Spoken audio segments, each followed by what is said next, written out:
তিনি তখন ভাবলেন যে সামনে একটা মোড় আছে, ওই মোড়টা পেরিয়ে গেলেই তিনি সোজা একটা রাস্তা পাবেন, সেটাই তার গ্রামে যাবার রাস্তা। কোনো রকমে মোড়টা পেরোতে পারলেই হয়। আমরা যারা শহরাঞ্চলে থাকি তারা কিন্তু বুঝে উঠতে পারি না যে এখনও ভারতবর্ষের বিভিন্ন প্রান্তে জঙ্গল ঘেরা যে সমস্ত অঞ্চল আছে সেখানে মানুষের ওপর বন্যপ্রাণীর আক্রমণের কত ভয় লুকিয়ে আছে। প্রতিদিন প্রতিনিয়ত সেখানে মানুষকে বন্যপ্রাণীর ভয়ে দিন কাটাতে হয়। কখনো কখনো মানুষের সঙ্গে বন্যপ্রাণীর সংঘাতও ঘটে, কখনো বন্যপ্রাণীর মৃত্যু হয়, কখনো মানুষের মৃত্যু হয়, যে যেমন সুযোগ পায় আর কি। আজকে আমি তোমাদের সামনে যে কাহিনীটা বলতে চলেছি সেটা কিন্তু একদমই বেশি দিনকার নয়, একদমই হালফিলের। 2025 সালের আগস্ট মাসের। ভাবতে পারো, আমি আজকে তোমাদের যে কাহিনীটা বলছি তার থেকে মাত্র 11 মাস আগে দুধোয়া রিজার্ভ ফরেস্ট নামটা হয়তো তোমরা অনেকে শুনে থাকবে। এই রিজার্ভ ফরেস্টের আগেই একটা রেল গেট আছে, একটা লেভেল ক্রসিং আছে, যেটা দুধোয়া লেভেল ক্রসিং নামে পরিচিত। এর থেকে বেশ কয়েক মাইল দূরে ঠিক এর সমান্তরালে আরেকটি রেলগেট আছে। এই দুটি রেলগেটের মাঝখানে একটি রাস্তা আছে, পালিয়াকান্দা থেকে চন্দন চৌকি যাওয়ার রাস্তা। এইটা উত্তরাখণ্ডের পালিয়াকান্দা থেকে চন্দন চৌকি যাওয়ার রাস্তা। এই রাস্তায় এই আশেপাশে সমস্ত গ্রামের সব লোক যাতায়াত করে। কেউ সাইকেলে যায়, কেউ মোটর সাইকেলে, কেউ ট্রাক্টর নিয়ে, কেউ বা হেঁটেই যাতায়াত করে। তবে একটা জিনিস, যে প্রত্যেকেই চায় সন্ধ্যের আগেই ফিরে আসতে। সন্ধ্যের আগে বললেও ভুল হবে, বিকেল বিকেল সবাই ঘরে ফিরে আসতে চায়। তারপর কেউ আর ওই রাস্তা দিয়ে যাতায়াত করতে চায় না, কারণ দুপাশে জঙ্গল, ঝোপঝাপ। আর ঝোপ বলতে কি, খুব উঁচু উঁচু। এই যে স্ক্রিনে আমার পেছনেই যে রাস্তাটা তোমরা দেখছো, এটাই সেই চন্দন চৌকি আর পালিয়াকান্দা যাওয়ার মাঝখানের রাস্তা। আজকে আমার ঘটনা এই রাস্তাটিকে ঘিরেই, এই রাস্তাটিকে কেন্দ্র করেই কি ভয়ানক ঘটনা সেদিন ঘটেছিল সেটাই তোমাদের আমি বলব। দুধোয়া রেলগেট পেরোলেই এই রাস্তাটা একদম শুনশান হয়ে যায়। হাতে গোনা কয়েকটা লোক চলে, লোক চলাচল বলতে গেলে নেই। যারা যাতায়াত করে তারা তাড়াতাড়ি রাস্তাটা পেরিয়ে যেতে চায়। পালিয়াকান্দা গ্রামে এবং তার আশেপাশে গ্রামে বেশ কয়েক সপ্তাহ ধরে কিন্তু একটু অদ্ভুত কিছু ঘটনা ঘটছে। রাস্তায় ঘাট থেকে কুকুর অদৃশ্য হয়ে যাচ্ছে, বাঘের পায়ের ছাপ দেখা যাচ্ছে বলে অনেকে জানাচ্ছে। কিন্তু এ ব্যাপারে অতটাও কেউ মনোনিবেশ করেনি। এরকম তো প্রায় হয়েই থাকে, জঙ্গলের আশেপাশে গ্রাম, একটু একটু তো হতেই পারে।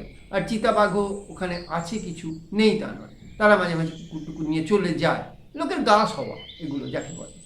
তবে কয়েক সপ্তাহ ধরে গ্রামের কেউ কেউ বলছে ওই রাস্তার পাশে ঝোপে বড় কোনো জিনিস আছে, বড় কোনো প্রাণী আছে, অনুভব করা যাচ্ছে কিন্তু দেখা যায়নি তাকে এখন পর্যন্ত। যারা ক্ষেত মজুর, ক্ষেতের কাজ করে বা আশেপাশে অন্য কোথাও যায়, শহরে যায়, তারা ঝটপট যত তাড়াতাড়ি সম্ভব ওই রাস্তাটা পেরিয়ে গ্রামের পথ ধরে বাড়ি ফেরে। পাঁচপেরা গ্রামের রাধেশ্যাম বলে এক ব্যক্তিকে নিয়ে আজকে আমাদের ঘটনা। এই ভদ্রলোকও ছোট থেকেই ওই রাস্তা দিয়ে যাতায়াত করে, প্রতিদিনই তার কোনো কাজ থাকলে শহরে সে যাতায়াত করে। 2025 সালের আগস্ট মাসের এক শনিবার, ঠিক কোন শনিবার সেটা আমি তোমাদের তথ্যটা দিতে পারলাম না, এর জন্য দুঃখিত। কিন্তু ওই মাসেরই এটা ঠিক এক শনিবার, পালিয়াকান্দায় জরুরি কাজ ছিল, তাই সকালবেলা রাধেশ্যামবাবু বেরিয়েছিল তার মোটর সাইকেল নিয়ে। কাজ সেরে ঘরের কিছু দরকারি মুদিখানার জিনিসপত্র কিনে, কিছু ওষুধ টষুধ কিনে ভেবেছিল যে তাড়াতাড়ি বাড়ি ফিরবে, সন্ধ্যের মধ্যেই তাকে বাড়ি পৌঁছতে হবে। সে মোটর সাইকেল চালিয়ে আসছে, দিনটাও খুব ঝকমকে, রৌদ্রোজ্জ্বল দিন। এই নয় যে আকাশে মেঘ করেছে বা কুয়াশায় ঢাকা, এসব কিচ্ছু না। আগস্ট মাস তো, গরমকাল। তখন বাজে বিকেল 5টা। বিকেল 5টা মানে কিছুই নয়, আকাশে তখন সূর্য। রাধেশ্যামবাবু দুধোয়া লেভেল ক্রসিংটা তো পেরিয়ে এলো, এরপরেই শুরু হলো সেই শুনশান রাস্তা, যে রাস্তার কথা তোমাদের বলছি বা তোমরা দেখতে পাচ্ছ। এই শুনশান রাস্তা ধরে তাকে বাড়ি ফিরতে হবে। দিব্যি আসছে বাইক চালিয়ে, কিন্তু আজকে তার মনে একটা কেমন আত্মবিশ্বাসের অভাব তৈরি হলো। তার মনে আজকে একটু খটকা লাগলো। অন্যদিন কিন্তু এটা হয় না। সে দিব্যি রাস্তা দিয়ে সেই ছোট থেকেই তো যাতায়াত করছে, কিন্তু আজকে তার মন একটা কিছু বলতে চাইছে। ওই রাস্তা ধরে আস্তে আস্তে সামনের দিকে একটু ঘাস হেলতে দেখলো। উঁচু উঁচু ঘাস আছে, এত উঁচু ঘাস যে ওখানে যদি কোনো হাতিও লুকিয়ে থাকে কেউ বুঝতে পারবে না। তো রাধেশ্যাম ব্যাপারটাকে অতটা ঠিক গুরুত্বও দিল না, আবার একদম মন থেকে ফেলেও দিল না। ওই যে বললাম, তার মনের মধ্যে আজকে কিছু একটা হচ্ছে, তার মনে হচ্ছে ওই রাস্তায় আজকে কিছু একটা আছে, সেটাই তার মনকে সতর্ক করে দিল। তবে সে ভাবলো ওখানে হয়তো কোনো নীলগাই ওসব দিকে প্রচুর পরিমাণে পাওয়া যায়, কিংবা অন্য কোনো ছোটোখাটো প্রাণী ওখানে ঘাস টাস খাচ্ছে, ওখানে রয়েছে। আর চিতাবাঘের কথাটাও সে ভাবেনি তা নয়, সে ভাবলো যে হয়তো চিতাবাঘ থাকলেও থাকতে পারে, কিন্তু মোটর সাইকেল করে সে বেরিয়ে যাবে, আর চিতাবাঘ তো সে মাঝে মাঝেই দেখে থাকে, এই নিয়ে সে অতটা গুরুত্ব দিল না। কিন্তু তার মনের মধ্যে একটা ভয় দানা বাঁধল। সে বাইকের স্পিডটা বাড়ালো। সে সেদিনকে হেলমেট পরেনি, কান ছিল খোলা। হঠাৎ শুনতে পেল ঝোপের মধ্যে থেকে একটা ভারী নিঃশ্বাসের আওয়াজ, একটা শ্বাস প্রশ্বাসের আওয়াজ। তার মন একটু আতঙ্কিত হয়ে পড়ল, কারণ সে বুঝতে পারল এই আওয়াজ কোনো মানুষের নিঃশ্বাসের আওয়াজ নয়, এটা বেশ ভারী এবং দীর্ঘ আওয়াজ, এটা কোনো বড় জন্তুর আওয়াজ। সে দুপাশের ঝোপঝাড় দেখতে দেখতে চালাচ্ছিল। এই সময় সে তার বাইকের স্পিডও কমিয়ে দিয়েছিল, গিয়ারটা নিচে করে দিয়েছিল, সেকেন্ড গিয়ারে করে দিয়েছিল। তার মনে পড়ল আগের সপ্তাহে তাদের গ্রামের শান্তারাম বলেছিল যে ওই ঝোপের মধ্যে দিয়ে একটা কোনো বড় প্রাণী পালিয়ে যেতে সে দেখেছে, তবে ঘাসের নড়াচড়াটাই দেখেছে, প্রাণীটাকে সে দেখতে পায়নি। এটা তার মনে পড়ল। সে দুপাশে দেখতে দেখতে যাচ্ছে। রাস্তা খুবই সরু, দুপাশে ঘন ঝোপঝাড়, আর রাস্তাটা অতটা ভালোও নয়, খারাপ। যাই হোক, সে একবার ভাবলো যে বাইকটা থামিয়ে একটু অনুসন্ধান করে দেখে। পর মুহূর্তেই তার মন তাকে বলে দিল, তার সিক্সথ সেন্স তাকে বলে দিল বাইক না থামাতে, বরং বাইকের স্পিড বাড়িয়ে দিতে। তবে রাধেশ্যামবাবু এটা মনে করলেন যে আজকে বাড়ি পৌঁছানোর পর আর কখনোই একা এই রাস্তায় আসবেন না। তিনি বাইকের স্পিড বাড়িয়ে দিলেন, গিয়ার 4 করে দিলেন, অ্যাক্সিলারেটর দাবিয়ে দিলেন। বাইক প্রচণ্ড জোরে চলতে লাগলো। তবে হ্যাঁ, খুব সাবধানে চালাতে হচ্ছে, রাস্তায় মাঝে মাঝেই কিন্তু গর্ত রয়েছে। হঠাৎ তিনি অনুভব করলেন তিনি বাইক চালিয়ে যাচ্ছেন, আর সেই শ্বাস প্রশ্বাসের আওয়াজটা কিন্তু তিনি সমানে শুনতে পাচ্ছেন, কখনো ধীরে, কখনো খুব দ্রুত, কখনো কাছে, কখনো একটু দূরে। তিনি প্রমাদ গুনলেন, ভাবলেন আবার কি, এত গভীর শ্বাস প্রশ্বাসের আওয়াজ এবং বাইকের আওয়াজ ঝাঁপিয়ে তার কানে সমানে আসছে। তিনি তো সেই অঞ্চল পেরিয়ে এসেছেন, তাহলে তার সঙ্গে কেন এই আওয়াজ একই সঙ্গে এখনো আসছে এত জোরে বাইক চালানোর পর? তিনি দেখলেন তার পাশে ঝোপগুলো নড়ছে, তিনিও যাচ্ছেন, তার ঠিক পাশে পাশে ঝোপের মধ্যে যেন কোনো কিছু চলছে। তার বাইকের সঙ্গে তালে তাল মিলিয়ে কিছু একটা ঝোপের মধ্যে দিয়ে সমান্তরালে চলছে। তিনি প্রমাদ গুনলেন, সে কি কাণ্ড, কি হবে এবার? মুহূর্তের মধ্যে তার শিরদাঁড়া দিয়ে একটা ঠান্ডা স্রোত খেলে গেল, কিন্তু তিনি মন ঠিক রাখলেন, তার চেতনা হারালেন না। তিনি দেখলেন এই সময়টাই খুব ভয়ঙ্কর, কিছু একটা তার পাশে পাশে চলছে, যা তাকে তাড়া করেছে, অথচ তিনি সেটাকে দেখতে পাচ্ছেন না।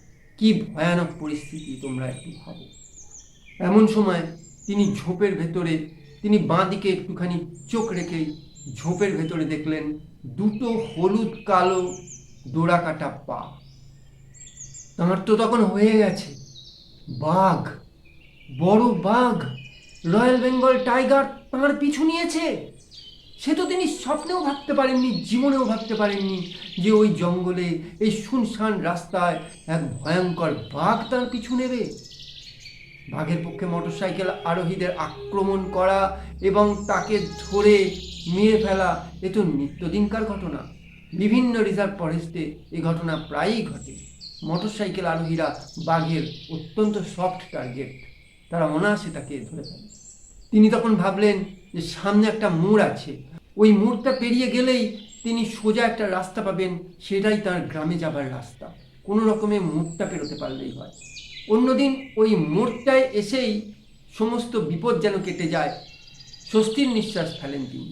কিন্তু আজকে ওই মোড়টাই হয়ে উঠল তার কাছে ভয়াবহ, ওই মোড়টাই যেন তার কাছে বিপদের সূত্রপাত করলো।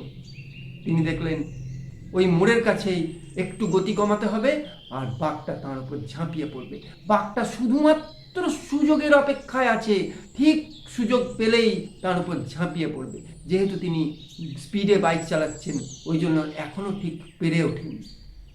তিনি মোড়টার কাছে এসেই একটা অন্য কাজ করলেন, ঝট করে বাঁ দিক থেকে ডান দিকে একটা মোচড় মেরে দিলেন, আর এটাই তার অনেকটাই সুবিধা করে দিল। দিয়েই তিনি মোড়টা পেরিয়ে গেলেন। তার বাবা তাকে ছোটবেলায় শিখিয়েছিল যে যদি কোনো বন্যজন্তু তাড়া করে তাহলে মোড় ঘোরার চেষ্টা করবি, তাহলে সহজে তোর নাগাল পাবে না, আর সোজা রাস্তায় কখনো যাবি না। কিন্তু সমস্যা হলো এই মোড়টা পেরোনোর পরে এই রাস্তা একদম সোজা, সামনে একটা লেভেল ক্রসিং আছে। তিনি যে কোনো মূল্যে যত তাড়াতাড়ি সম্ভব ওই লেভেল ক্রসিংটায় পৌঁছানোর চেষ্টা করছেন। তিনি অ্যাক্সিলারেটর পুরো ঘুরিয়ে দিয়েছেন, মোটরসাইকেলের স্পিড প্রচণ্ড বাড়িয়ে দিয়েছেন।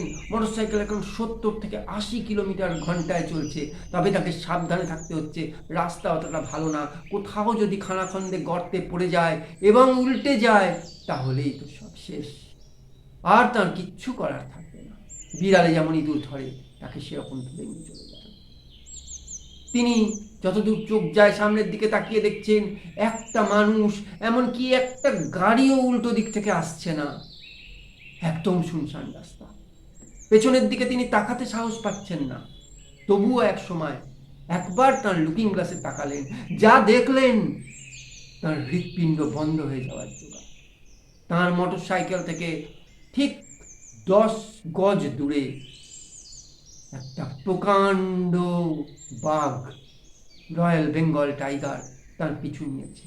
তার মাথা নিচু, তার চোখ দুটো হলুদ, বিভৎস মূর্তি, তার মধ্যে কোনো কিন্তু তাড়া নেই। সে জানে যে অনায়াসে তাকে ধরে ফেলবে। সে শুধু সময়ের অপেক্ষা করছে, সে শুধু সঠিক সুযোগের অপেক্ষা করছে। যে কোনো মুহূর্তে সে একটা লম্বা লাফ মেরে তাকে পেরে ফেলবে মোটরসাইকেল থেকে। তার মধ্যে সেরকম কোনো ব্যস্ততা নেই, কিন্তু সে তার সঙ্গে সমানে সমান চলছে। তিনি একবার ভাবলেন হয়তো আমার জন্য নয়, কিন্তু তার পর মুহূর্তেই ভাবলেন এই শুনশান রাস্তায় একটা বাঘ এতক্ষণ ধরে যেভাবে তার পেছনে লেগেছে, এটা একমাত্র শিকার করার উদ্দেশ্য ছাড়া কোনো বাঘের এরকম অ্যাটিটিউড হতে পারে না। তিনি যতটা সম্ভব মোটরসাইকেলের স্পিড বাড়িয়ে দিলেন, কিন্তু তার হাত যেন অসাড় হয়ে আসছিল, যেন হ্যান্ডেল থেকে তার হাত ছেড়ে যাবে আর তিনি লুটিয়ে পড়বেন মাটিতে। তবুও তিনি মনের সমস্ত শক্তি জুগিয়ে ভগবানকে ডাকতে ডাকতে মোটরসাইকেল চালিয়ে যাচ্ছেন আর ভাবছেন সামনের লেভেল ক্রসিংটা কত দূর।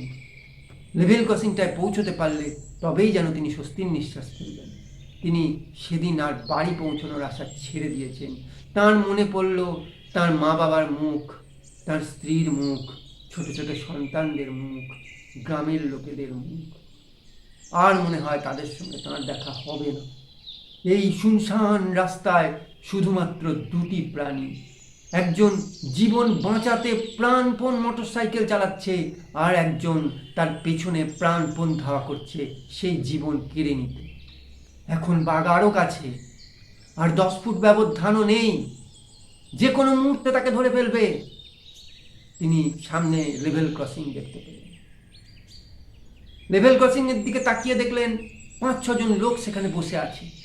তিনি তখন প্রাণের দায় ওইখান থেকে চিৎকার করলেন, বাঘ বাঘ বাঘ। তাঁর চিৎকারে এবং মোটরসাইকেলের বিকট আওয়াজে সামনের লোকজন সচকিত হয়ে তাকিয়ে দেখল যে রাধেশ্যাম মোটরসাইকেল চালিয়ে আসছেন। তারা ওখান থেকে সমস্যারে চিৎকার জুড়ল, আর এই এত চিৎকার চেঁচামেচিতে বাঘটা সেখান থেকে আর তার পিছু না করে ঝোপের মধ্যে লাফ মেরে অদৃশ্য হয়ে গেল। রাধেশ্যাম কোনো রকমে লেভেল ক্রসিংয়ের সামনে এসেই আর নিজেকে ঠিক রাখতে পারলেন না, মোটর সাইকেল থেকে পড়ে গেলেন। লোকগুলো সঙ্গে সঙ্গে দৌড়ে এলো, দৌড়ে এসে কেউ তাকে ধরে তুলল, কেউ মোটর সাইকেলটা, কেউ বা তার মোবাইলটা পকেট থেকে ছিটকে গেছিল তুলে নিল। সঙ্গে সঙ্গে অনেকজন পুলিশকে ফোন করল। মোটর সাইকেলের একটা হ্যান্ডেল ক্ষতিগ্রস্ত, লুকিং গ্লাস ভেঙে গেছে, এই সমস্ত হয়েছে। আর তার হাতে পায়ে একটু ছোটোখাটো চোট লেগেছে, এমন কিছু গুরুতর সেটা নয়। তবে শরীরের থেকেও তার মানসিক আঘাত তখন প্রচণ্ড। তিনি তখন কথা বলতে পারছেন না, থরথর করে খালি কাঁপছিলেন। সবাই মিলে তাকে ধরে তার গ্রামে নিয়ে গেল। এবার প্রায় 6 ঘন্টা পরে তিনি মোটামুটি সুস্থ হলেন এবং সমস্ত ঘটনার কথা জানালেন। গ্রামের লোক সকলেই কিন্তু তার কথা বিশ্বাস করলো, কারণ অনেকেই তো পদচিহ্ন দেখেছে। সব থেকে বড় কথা, ওই যে লোকগুলো ওখানে ছিল রেলগেটে, যারা তাকে ধরে নিয়ে এসেছিল, তারা কিন্তু সঙ্গে সঙ্গে একটুখানি এগিয়ে দেখেওছে যে বাঘের পায়ের ছাপ, যেখানে যেখানে রাস্তায় গর্ত আছে, ধুলো আছে, মাটি আছে, সেখানে সেখানে তারা কিন্তু বাঘের পায়ের ছাপ লক্ষ্য করে এসেছে। কাজেই রাধেশ্যামের কথাকে কেউ কিন্তু উড়িয়ে দিল না। সেই মুহূর্ত থেকে সেই গ্রামের এবং আশেপাশের সব গ্রামের লোক আরও সাবধান হয়ে গেল। বিকেলের হয়ে গেলেই, দুপুরের পরেই আর সেই রাস্তা দিয়ে কেউ যাতায়াত করলো না।